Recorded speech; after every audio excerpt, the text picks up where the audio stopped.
Je croyais que mes amis se soutenaient toujours les uns les autres, jusqu'à ce que je réalise que l'un de nous tenait un couteau. On était toujours 6, inséparables depuis notre première année à la fac, jusqu'à ce que Roxy disparaisse un dimanche soir. Elle était partie chercher du bubble tea à 20h, et personne n'a eu de nouvelles depuis. 3 jours plus tard, la police de la ville a ouvert une enquête pour disparition. C'était insensé. La veille au soir, on riait encore aux larmes devant son karaoké catastrophique, on planifiait notre voyage de printemps à la plage dans le groupe de discussion. Elle était notre étincelle, celle qui te fascinait depuis l'entrée de ta résidence jusqu'à ce que tu la laisses entrer parce qu'on va chercher à manger et tu viens.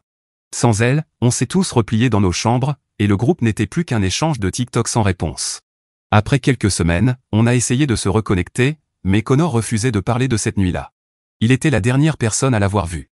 Ils étaient partis ensemble chercher du bubble tea vers 20h, mais chaque fois qu'on abordait le sujet, ils se braquaient. J'ai déjà tout dit aux flics, il répétait, avant de changer de sujet ou de quitter la pièce. Ça ne me paraissait pas normal. Et puis Connor a commencé à nous ghoster complètement. Mais son Instagram racontait une autre histoire. Fête tous les soirs, tournoi de beer pong, vacances de printemps comme si de rien n'était. Il mettait des jours à répondre à nos messages, ou les laissait carrément en vue.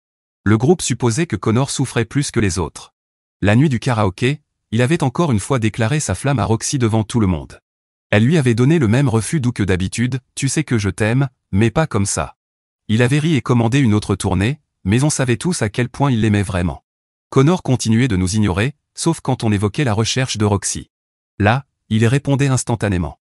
On organisait une battue. Il sortait du silence pour dire « Vous perdez votre temps. Elle veut sûrement pas être retrouvée. » On partageait des avis de recherche. Il répondait dans la seconde « C'est obsessionnel. Laissez-la partir. » Quand ses parents sont venus sur le campus, il était, par coïncidence, trop malade pour les rencontrer. Des semaines plus tard, je suis tombé sur Connor à une fête. Il était ivre, titubant. Quand il m'a vu, il m'a attrapé l'épaule et m'a tiré vers lui, l'haleine saturée de vodka. Tu sais ce qui est drôle, il a bafouillé. Tout le monde pense qu'elle est parfaite. Mais les gens parfaits disparaissent pas comme ça. Peut-être qu'elle est enfin partie là où elle voulait vraiment être. La manière dont il a dit ça, comme s'il savait exactement où était Roxy. C'était la goutte de trop. Je devais prévenir les autres. Le groupe pensait que je devenais parano. Il est en dépression, a dit Nicole. Les gens disent des trucs bizarres quand ils sont en deuil, a approuvé Richard. Il l'aimait. Il est juste paumé et ivre. Mais ensuite Nicole a dit qu'on pouvait pas juste le laisser tout seul comme ça. Même si Connor nous repoussait, on devait s'assurer qu'il allait bien. C'est ça, les vrais amis. Ils se montrent, surtout quand quelqu'un souffre. Ce samedi après-midi, on s'est rendu chez lui à l'improviste. Quand Connor a entrouvert la porte, Richard est passé en force. Connor avait l'air paniqué. On lui a dit qu'on s'inquiétait pour lui. Qu'on voulait juste s'assurer qu'il allait bien. Il n'arrêtait pas de dire qu'on devait partir, qu'il était crevé, qu'il n'avait pas dormi et qu'il devait se reposer. C'est alors qu'on a entendu un bruit sourd venant du sol. Connor est devenu livide. Il a accusé le voisin de déplacer des meubles, disant que les murs étaient fins. Mais Connor vivait au rez-de-chaussée. La seule chose en dessous, c'était le sous-sol. Il devenait de plus en plus nerveux, essayant presque de nous pousser vers la porte. C'est là que j'ai remarqué 2 assiettes sales dans l'évier, 2 verres sur le comptoir, 2 vestes accrochées à l'entrée. Connor vivait complètement seul. On a quitté la maison, mais quelque chose clochait. On s'est réunis dehors et j'ai reparlé des assiettes, du bruit dans le sous-sol, de sa panique. Les gars, il y a clairement un problème ici, j'ai insisté. Mais tout le monde avait l'air soulagé qu'on ait vérifié. Tu vois? Il est vivant. Il fait juste son deuil, a dit Nicole, presque joyeuse. Le pauvre gars a sûrement une conquête chez lui. Richard m'a tapé sur l'épaule comme pour me prouver que j'avais tort. Connor a toujours été bizarre avec son espace perso. Au moins, on a essayé. Même le bruit du sous-sol est devenu une blague. Les vieux immeubles, ça grince, a ri Jade. Connor est en deuil. On a fait notre part en tant qu'amis. Ils étaient tous satisfaits d'avoir bien agi. Case cochée. Affaire classée. Mais moi, je n'arrivais pas à oublier ce bruit. Cette nuit-là, je n'ai pas dormi. Je pensais à Roxy, au comportement de Connor, à ses 2 verres. À 3h du matin, j'ai pris une décision. Je suis retourné chez Connor et me suis garé en face, juste pour observer. La lumière était encore allumée. Par la fenêtre, je le voyais faire les 100 pas au téléphone, puis il a disparu de mon champ de vision. Quelques minutes plus tard, je l'ai vu rentrer avec des sacs de courses, 2 sacs de CVS. Qui va à la pharmacie à 3h du matin? Je suis resté jusqu'à l'aube. Vers 6h, Connor est sorti avec un sac poubelle. Il l'a porté jusqu'à la benne derrière l'immeuble, regardant sans cesse par-dessus son épaule, avant de le jeter et de filer vers chez lui. Je savais que je ne devrais pas, mais je suis allé voir. Mon estomac s'est retourné. En haut du sac, il y avait les tickets de caisse de CVS, des pansements, de l'antiseptique, des vitamines pour femmes, une pilule du lendemain. Mais en dessous, couvert de ce qui ressemblait à du sang séché, se trouvait le sweat violet NYU de Roxy, celui qu'elle portait ce soir-là. Les manches étaient déchirées, comme si elles avaient servi à attacher quelque chose. Ou quelqu'un. Mes mains tremblaient en prenant des photos de tout. C'est alors que j'ai entendu la porte de Connor s'ouvrir au-dessus de moi. Mon cœur battait à tout rompre alors que je me collais contre la benne, essayant de disparaître dans l'ombre. Les pas de Connor résonnaient sur l'escalier de secours, chaque claquement métallique envoyant une nouvelle vague de panique. Je serrais mon téléphone plus fort, les photos brûlantes sur l'écran, et j'ai pris une décision en une fraction de seconde. Le sweat devrait rester là. Je devais fuir. J'ai couru jusqu'à ma voiture, mes baskets frappant le béton mouillé. Derrière moi, la voix de Connor a percé l'air du petit matin, tranchante et accusatrice. Il s'était placé entre moi et ma Honda, son corps bloquant la route. Ses yeux passaient de mon visage à l'écran lumineux de mon téléphone, et j'ai vu son expression changer, d'abord la confusion, puis la compréhension, puis quelque chose de bien plus sombre. J'ai articulé une question, ma voix plus assurée que je ne l'étais en réalité. La question est restée suspendue entre nous, comme un défi. Le visage de Connor a changé à toute vitesse, la panique, puis la réflexion, avant de se figer dans une fureur glaciale. Il a fait un pas vers moi, et sa réponse m'a glacé le sang. L'aveu m'a frappé comme un coup de poing. Une fenêtre s'est ouverte au-dessus de nous. Les plaintes de Madame Chen à cause du bruit m'ont donné l'ouverture dont j'avais besoin. J'ai esquivé Connor, mon épaule frôlant la sienne, et j'ai bondi vers la portière de ma voiture. Il s'est tourné vers la voisine âgée avec ce ton charmant qu'il utilisait si souvent. Sa voix est devenue douce, calme, persuasive. Juste deux personnes qui se disputaient à propos des ordures. Rien de grave. Je me suis débattu avec mes clés, et j'ai enfin démarré le moteur. Dans mon rétroviseur, j'ai vu Connor sortir son téléphone, ses doigts pianotant frénétiquement. Mon esprit tournait à 1000 à l'heure. Le commissariat était à 15 minutes, mais Connor pouvait tout brûler ou jeter avant qu'on m'écoute. Mon appartement était plus proche, et je devais mettre les preuves en sécurité. Les rues désertes défilaient pendant que je roulais, mon téléphone vibrant sans arrêt sur le siège passager. Le nom de Nicole s'est affiché à plusieurs reprises sur l'écran. Quand j'ai enfin regardé ces messages à un feu rouge, mon estomac s'est noué. Connor avait déjà lancé sa contre-attaque, me faisant passer pour la fille instable. Le récit de Elle, amie trop inquiète, commençait à prendre forme.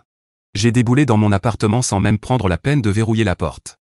Mon ordinateur a mis une éternité à démarrer pendant que je créais de nouveaux comptes cloud, téléchargeant chaque photo sur plusieurs services. Le bruit de la douche dans la salle de bain de ma coloc m'a figé. Si Connor disait que je le harcelais, avoir un témoin de mes activités nocturnes ne jouerait pas en ma faveur. Une fois les téléchargements terminés, j'ai examiné les photos plus attentivement. Les tickets de caisse de CVS révélaient un schéma troublant. Chaque achat avait lieu à 2h47, comme une horloge. Toujours les mêmes articles, pansements, antiseptiques, produits d'hygiène féminine. 2 semaines d'achats identiques. 2 semaines où quelqu'un était retenu, blessé, contrôlé. Mon téléphone a vibré, un message de groupe de Richard. Une réunion d'urgence. Ça ressemblait à un piège, mais je ne pouvais pas l'éviter sans paraître coupable. La riposte anticipée de Connor fonctionnait exactement comme il l'avait prévu. J'ai attrapé mes clés, sachant que j'entrais dans une embuscade. Nicole m'a appelé pendant que je me préparais dans ma chambre. Son ton, soigneusement neutre, m'a tout dit. Elle m'a récité la version de Connor, que je devenais obsédé, que je n'arrêtais pas de le harceler à propos de Roxy. Le gaslighting battait son plein, et je pouvais entendre le doute s'immiscer dans sa voix. Je ne pouvais pas laisser Connor détruire les preuves. Je suis retourné à son immeuble, les mains crispées sur le volant. La benne était vide. Son contenu avait disparu, alors que le calendrier de ramassage indiquait qu'elle ne devait pas être vidée avant 2 jours. J'ai pris une capture d'écran de ce planning, ajoutant une pièce de plus à mon dossier de preuves. Le message de Jade est arrivé comme une bouée de sauvetage. Son message était prudent, crypté, mais le sens était clair, elle voyait à travers la façade de Connor. J'ai changé de direction et suis allé au labo d'ingénierie au lieu de me rendre chez Richard. Le salon de Richard était bondé quand je suis arrivé. Connor trônait au centre, tel un oiseau blessé, entouré de nos amis pendant qu'il faisait défiler nos anciens messages de groupe sur son téléphone. Il avait soigneusement rassemblé mes anciens textos inquiets, les transformant en preuves d'obsession. La manière dont il présentait mes inquiétudes sincères comme si c'était quelque chose de dérangé me donnait la nausée. Il a continué son petit spectacle, montrant à tout le monde la chronologie que j'avais créée pour reconstituer le dernier jour de Roxy. Ce qui avait été une tentative de retrouver notre ami était désormais utilisé contre moi. Les visages du groupe exprimaient un mélange d'inquiétude et de malaise alors qu'ils passaient leur regard de Connor à moi. La suggestion de Connor d'organiser une intervention sonnait comme un nœud coulant autour de mon cou. L'enthousiasme de Nicole à fouiller ma chambre pendant que j'étais distraite m'a alarmé. Leur coordination était trop fluide, trop bien orchestrée. Il avait déjà fait ça. J'ai quitté l'immeuble de Richard pour trouver un email de mon responsable de résidence. Il y avait des signalements inquiétants de la part d'autres résidents. Mon accès par carte au bâtiment du campus avait été suspendu, en attendant une évaluation psychologique. L'influence de Connor allait bien plus loin que je ne l'avais imaginé. Il préparait ça depuis des heures, peut-être des jours. Le rejet de mes preuves par le docteur Patel m'a achevé. Connor était passé avant moi, racontant son histoire d'un groupe brisé par une tragédie et de moi, incapable de faire face. Elle avait déjà décidé que je projetais une culpabilité liée à un traumatisme du lycée. Le système qui aurait dû m'aider me tournait maintenant le dos. J'ai trouvé une réserve d'entretien entrouverte dans l'immeuble de Connor et m'y suis faufilé. Son appartement était vide, mais des sons remontaient par la bouche d'aération du sol, étouffaient mais bien réels.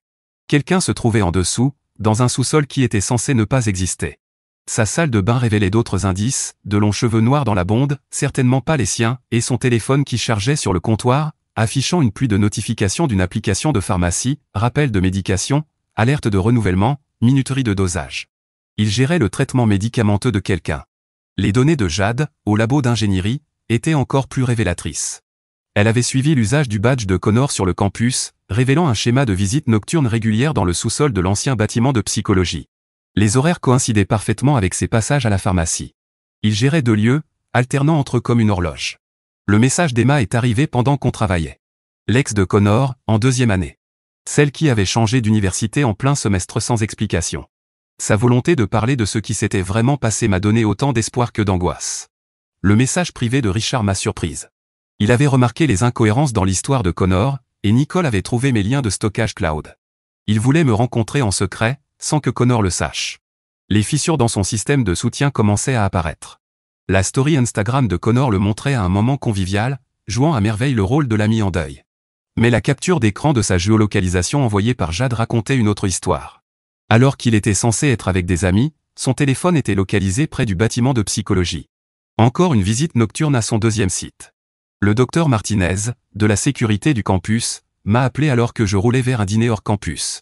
Le fait qu'elle mentionne les données de badge de Jade et accepte de me rencontrer officieusement m'a donné le premier véritable espoir de la journée. Quelqu'un en position d'autorité était enfin prêt à m'écouter. Les pièces du puzzle s'assemblaient, mais Connor allait vite. Il anticipait mes gestes, se préparait à ma résistance. La bataille pour la vérité sur Roxy ne faisait que commencer, et j'étais déjà sur la défensive. Mais j'avais une chose que Connor n'avait pas prévue.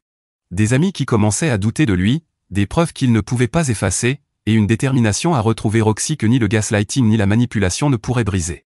L'écran de mon téléphone affichait des captures d'écran de la page Facebook de ma mère.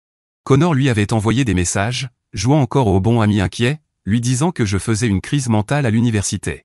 La manipulation dépassait désormais le campus, s'étendant jusque dans ma vie familiale. Je reconnaissais ce schéma, Emma m'avait dit qu'il avait fait la même chose avec elle avant qu'elle ne change d'université. Le docteur Martinez a écouté attentivement pendant que je lui racontais tout au dîner. Emma nous a rejoints en visio, le visage tendu, racontant sa propre expérience. Connor l'avait retenue prisonnière pendant 3 jours en 2e année. Mais quand elle avait tenté de le signaler, tout le monde avait minimisé ça comme une dispute de couple. Le schéma s'aggravait. Ce qui avait été un week-end avec Emma s'était transformé en semaine avec Roxy. Nicole avait commencé à douter de l'empressement de Connor à me faire expulser. Lors d'une discussion tendue dans son appartement, elle lui avait demandé pourquoi il voulait autant stopper mon enquête si je n'étais qu'une fille perturbée. Sa réponse avait été révélatrice, il lui avait proposé de payer ses frais de scolarité si elle me tenait à l'écart de chez lui. Cette tentative de corruption avait eu l'effet inverse, faisant comprendre à Nicole qu'il se passait quelque chose de grave. Richard et Nicole m'ont retrouvé en secret chez moi ce soir-là. Ils m'ont avoué que Connor agissait de plus en plus bizarre depuis qu'ils avaient commencé à questionner son récit. Nous avons décidé d'explorer ensemble le sous-sol du bâtiment de psychologie avec le badge volé par Jade. Ce qu'on y a trouvé m'a glacé le sang, un espace de vie de fortune avec des chaînes fixées au mur, des dizaines de flacons de médicaments, et le téléphone de Roxy, dissimulé derrière une brique décellée. L'ancienne coloc d'Emma, Sarah, a fini par me contacter, avec des informations troublantes. La petite amie de lycée de Connor avait disparu pendant une semaine durant leur année de terminale. Tout le monde avait supposé qu'elle avait fugué, mais quand elle était revenue, elle n'était plus la même. Renfermée, terrifiée, refusant de parler de ce qu'elle avait vécu. Le schéma s'étalait sur des années. Le lendemain, Connor m'a agressé verbalement sur le campus. J'ai réussi à enregistrer toute l'interaction avec mon téléphone au moment où son masque tombait. Il m'a attrapé le bras assez fort pour laisser des bleus, me menaçant si je ne cessais pas de répandre des mensonges. Son calme craquait, laissant apparaître le vrai Connor. Les parents de Roxy sont arrivés à l'improviste sur le campus. Ils avaient reçu des emails étranges, soi-disant envoyés par leur fille, affirmant qu'elle prenait du temps pour se retrouver. Mais Monsieur Park, expert en cybersécurité, a immédiatement noté que le style d'écriture était inhabituel. Pire encore, les emails provenaient d'un appareil que Roxy n'avait jamais possédé. Ses parents ont vu clair dans cette supercherie. Lors d'un dîner de groupe, Connor portait des manches longues malgré une chaleur étouffante. Quand il a tendu le bras pour attraper le sel, Nicole a aperçu des bandages autour de ses poignets. Elle lui a demandé, d'un ton direct, si Roxy s'était défendue. Un silence glacial s'est abattu sur la table pendant que Connor bafouillait une explication. Il a tenté une autre approche, il m'a offert 50 000 $ pour que je prenne un semestre de congé et que je me fasse soigner. Quand j'ai refusé, il m'a lancé que Roxy ne voudrait pas que ses amis s'entre-déchirent comme ça. Richard a tout de suite souligné que Connor venait d'utiliser le présent en parlant de Roxy. Ce lapsus révélait bien plus que n'importe quelle accusation. Les amis de Jade en ingénierie ont analysé les notifications de pharmacie depuis les captures d'écran du téléphone de Connor. Ils ont repéré un schéma d'achat de sédatifs correspondant à des cas documentés d'enlèvements médicaux. Le calendrier révélait des semaines entières de captivité organisée. Le réseau de soutien de Connor s'effondrait. Même ses frères de fraternité commençaient à s'éloigner. Le personnel de maintenance a signalé des bruits étranges provenant de l'ancien bâtiment de psychologie. Lorsqu'une équipe de sécurité a enquêté, elle a trouvé la pièce du sous-sol que nous avions découverte, vidée à la hâte. Mais dissimulée dans une grille de ventilation, se trouvaient des pages du journal de Roxy relatant des semaines de captivité, des tentatives d'évasion ratées, et les délires de Connor sur leurs relations. Nicole a contracté un prêt étudiant pour rembourser la tentative de pot de vin de Connor. Elle m'a envoyé un texto, « Je suis à fond avec toi maintenant. On va la retrouver ». Notre groupe d'amis, une fois brisé, commençait lentement à se reformer autour de la recherche. Nous avons passé des heures à rassembler les pages du journal. Chaque mot révélait un peu plus le contrôle et les délires grandissants de Connor. Quand nous avons confronté Connor avec ces pages, il a craqué. Debout dans l'encadrement de la porte de son appartement, il a fondu en larmes, rejetant la faute sur Roxy, disant que c'est elle qui l'Y avait forcé, parce qu'elle n'arrêtait pas de lui dire qu'elle ne l'aimait pas. L'aveu, bien que plein de déni de responsabilité, restait une confession. On le tenait. Les parents de Roxy ont confirmé que l'écriture dans le journal était bien celle de leur fille. L'analyse numérique de Monsieur Park a prouvé que les pages avaient été écrites durant le dernier mois. Les preuves s'accumulaient. Connor n'avait plus beaucoup d'options. Ses frères de fraternité l'ont surpris au téléphone, disant à quelqu'un de la garder sédatée jusqu'à ce qu'il trouve une solution. Le retournement de l'opinion publique était évident. Ceux qui m'avaient traité de paranoïaque chuchotaient maintenant à propos du comportement étrange de Connor et de ce qu'on avait trouvé au sous-sol. Notre front uni sur les réseaux sociaux a encouragé 3 autres filles à sortir du silence. Toutes avaient des histoires troublantes avec Connor, remontant au lycée. Son comportement était un schéma établi sur plusieurs années. Les parents de Roxy ont engagé un détective privé grâce aux connexions de Monsieur Park. Nous lui avons transmis toutes nos preuves, y compris mon enregistrement de la confrontation avec Connor. L'enquête prenait une tournure professionnelle, méthodique, et Connor en avait conscience. Il était à court de manœuvre. Connor m'a coincé seul dans un parking. Sa confession m'a glacé le sang, il a avoué que Roxy ne serait plus jamais la même, et qu'il s'en était assuré. Mon téléphone a tout enregistré. Son masque était tombé pour de bon, révélant le monstre. Sarah m'a présenté Amy, l'ex de Connor au lycée, celle qui avait soi-disant fugué. Elle a révélé que Connor l'avait retenue prisonnière dans le chalet familial, mais que tout le monde avait cru à sa façade de petit ami inquiet. Le schéma était clair. Connor faisait ça depuis des années, devenant de plus en plus habile à chaque fois. Nous avons mis en place un réseau de recherche coordonné, notre groupe d'amis originels, les étudiants en ingénierie de Jade, et Emma à distance. Nous avons vérifié systématiquement chaque lieu auquel Connor avait accès. Même sa propre mère, confrontée aux preuves, a reconnu qu'elle s'était toujours demandé pourquoi ses petites amies disparaissaient, mais qu'elle avait préféré détourner les yeux. Derek, le colocataire de Connor, a trouvé des médicaments féminins cachés dans sa chambre. Cette découverte a détruit ses dernières illusions sur l'innocence de son ami. Même les plus fidèles soutiens de Connor l'abandonnaient au fur et à mesure que les preuves s'accumulaient. Le docteur Patel, des services de santé mentale, est venu me voir pour s'excuser. Elle a admis qu'elle aurait dû reconnaître les tactiques de manipulation de Connor. D'anciens sceptiques se sont manifestés, racontant leurs propres observations.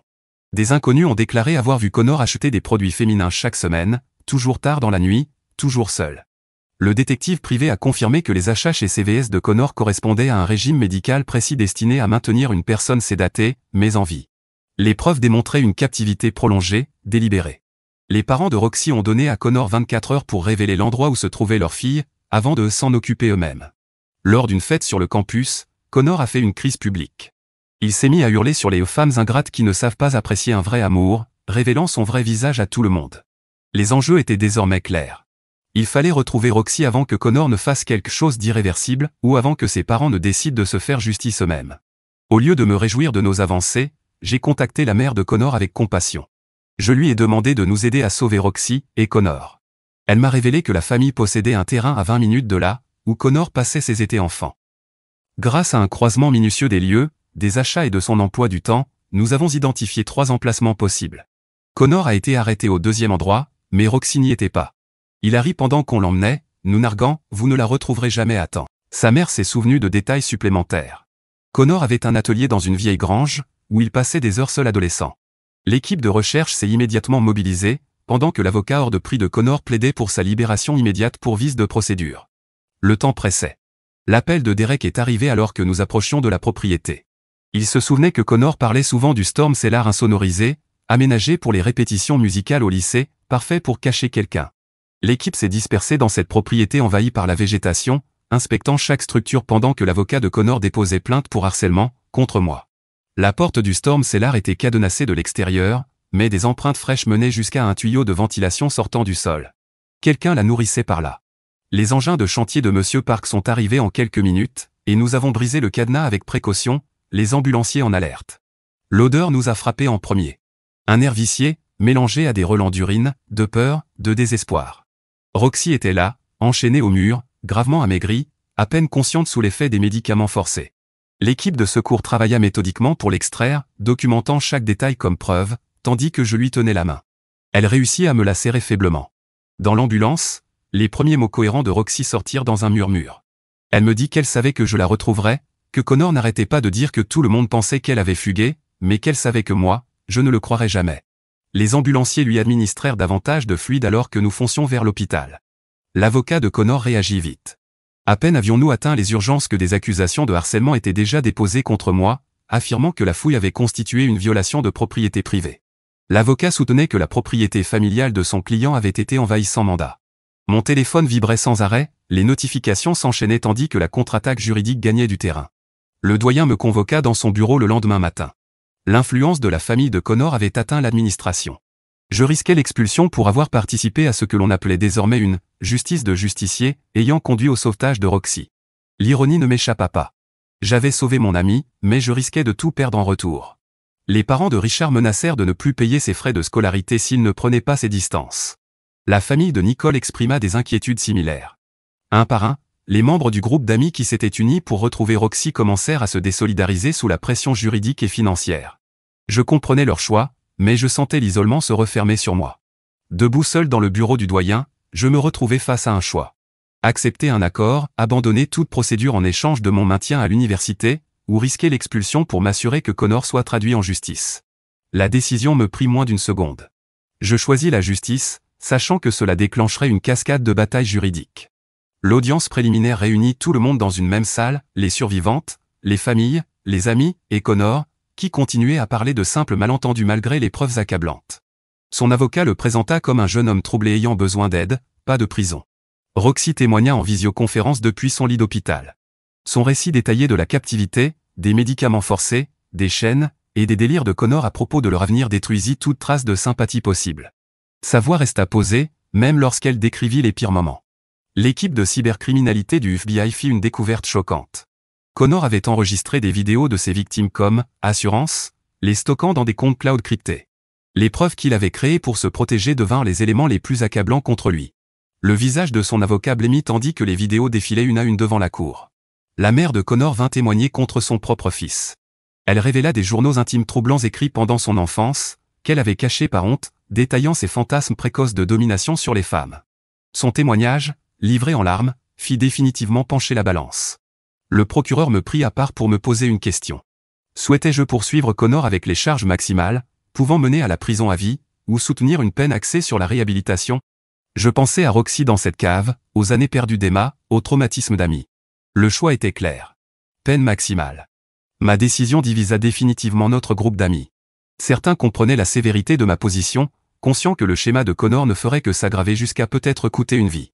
D'autres pensaient que j'étais devenue vindicative, incapable de voir au-delà de ma colère. La fracture semblait irréversible. Les tentatives de Connor pour manipuler le jury échouèrent de façon spectaculaire.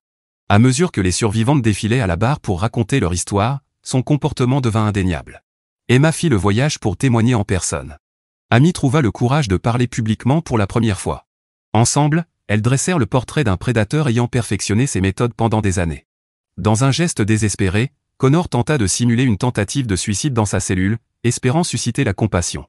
Mais les gardiens, familiers de ce type de manipulation, intervinrent rapidement. Cette tentative ne fit que renforcer l'argument du procureur, Connor était calculateur et dangereux. Le verdict de culpabilité sur tous les chefs d'accusation apporta un soulagement, mais aucune joie.